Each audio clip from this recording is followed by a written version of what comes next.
morning, it is 9:17. Our first guest today is an award-winning architect and now an author. Here to talk about design and her new memoir called Making My Way is Damaris Melo-Gyasi. Welcome to Minnesota Live. Thank you. Thanks for having me, really. It's nice to have you. Tell us a little bit about yourself. So I grew up in Brazil, so inner city São Paulo, Brazil. Met an architect at 7, and it was not the architecture that attracted me, it was her presence. Oh. So I grew up in a very traditional mom stay home. She was a seamstress, but she stayed home. My dad worked outside the house. All the women in my life was more traditional, stay home moms. And I met this woman, and she was this professional woman, and she seemed powerful. And I don't know, there was something about her presence that grabbed me. And I remember when she left, I asked my parents, who is she, what she does? Yeah. And she said, oh, she's an architect. And I'm like, oh, I'm going to be an architect. I immediately stated that. I had no idea what that was. If she was an attorney, I'll be an attorney. She was an accountant, I'll be an accountant. So thank God she was an architect. What a gem leader, whatever it was. And then I studied hard to get into education. Architecture education in Brazil is very, very selective, very hard to get in. Went through the whole process, 3 trials, 3rd time I passed. My last year, got into a scholarship to come to the U.S., to Arizona State University. It was full ride. Came to Arizona, met some architects here, was invited to work here. The rest is history. I feel like that little girl, 7-year-old, dreamed big, but she could not ever dream my life because it was so outside of her reality.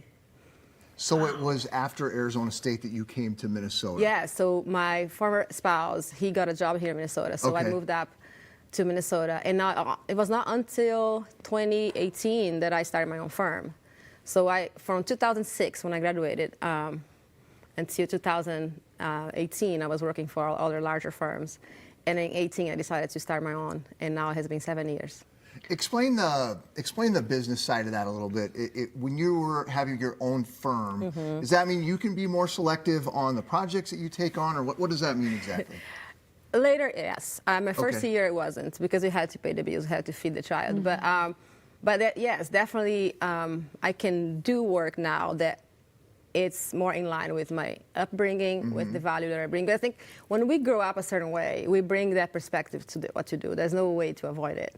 And as an architect, the built environment has such an impact in human, even being able to perform at their capacity, right? The impact in the human being, and the comfort and the performance is so great that when you come from a background that taught you the other side of things, when spaces are not designed for you, spaces are not welcoming to you, I definitely can now, at 7 years in practice, choose the projects that I wanted to be a part of, not because of what the project can do alone, but what the client is trying to do as well. If there's an alignment of vision and mission there, there's a much easier way to work that way.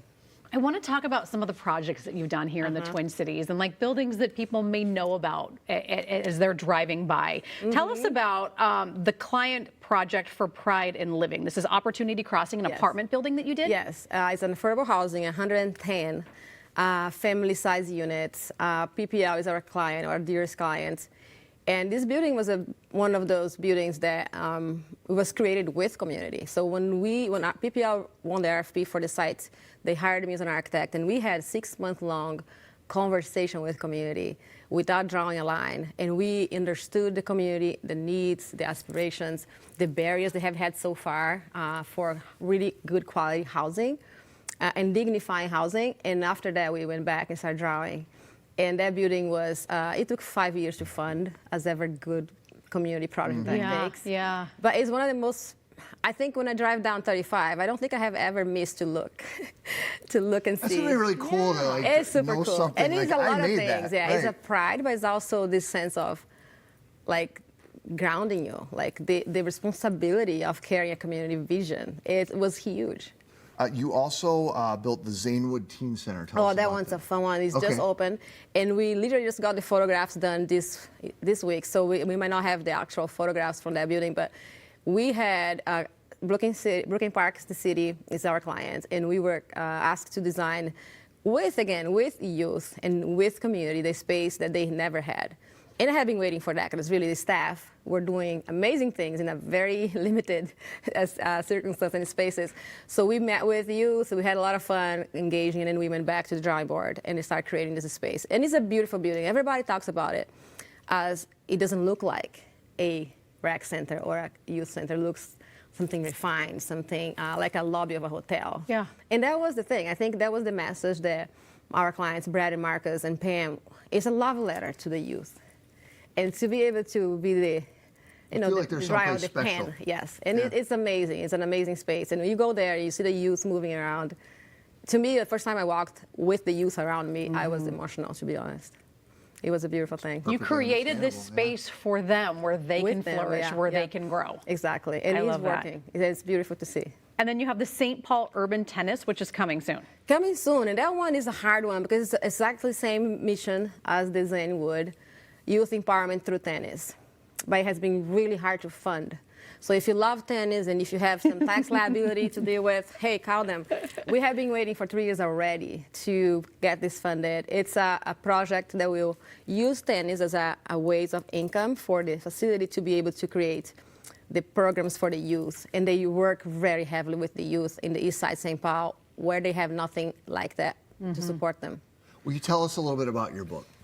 Yeah, so the book. So I started writing, my first draft of this book was 11 years ago. And I wrote more so because, of course, people kept telling me, your story is so amazing, you have to write it. But not wasn't until I had my daughter, and she was about 1, that I started realizing the life I'm preparing myself to give her is so different than the one I had. And there's always that fear in parents who have come ahead of their circumstances in the past to, yeah, I'll give her much more than I had, but what if she becomes this kid that has no idea Where she came from. and becomes this entitled Yeah. little thing? So I started writing this story. Like, she needs to know what she comes from, who she comes from, and how I got here. And as I wrote it, I remember sharing with some friends, and they gave me this feedback of, oh my gosh, it's amazing, but it's so fast and so short. You had to add more. And then that's when I stopped for 4 years because I was like, I cannot do more. I hired a writer to collaborate with me, and we went back and revisited my whole life, interview after interview, and then we came back and wrote this book together. And it is really a story, a testament to the resilience of humans. It talks about genderism, it talks about socioeconomic mobility for women especially, the cost we pay for it.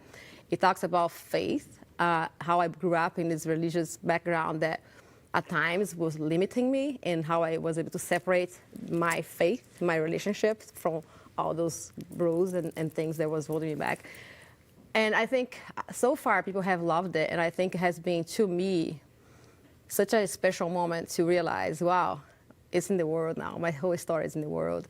And people get to read it and they tell me, oh my gosh, I know you so much better now. I'm like, oh, that's not fair. Now I want to know you better too. Where's your book? I want to know your life too. Well, this has been really fascinating. I feel like I could talk with you all morning. I want to know about the architecture and what you love about it, what draws you, and all of that. But we'll have to have you back on to do that another time. I'd love to do that. I'd love to do that. Thank you so much. Thank you so much for having me. For stopping by. Appreciate it. We will post a link to Damaris's Making My Way book on MinnesotaLive.com.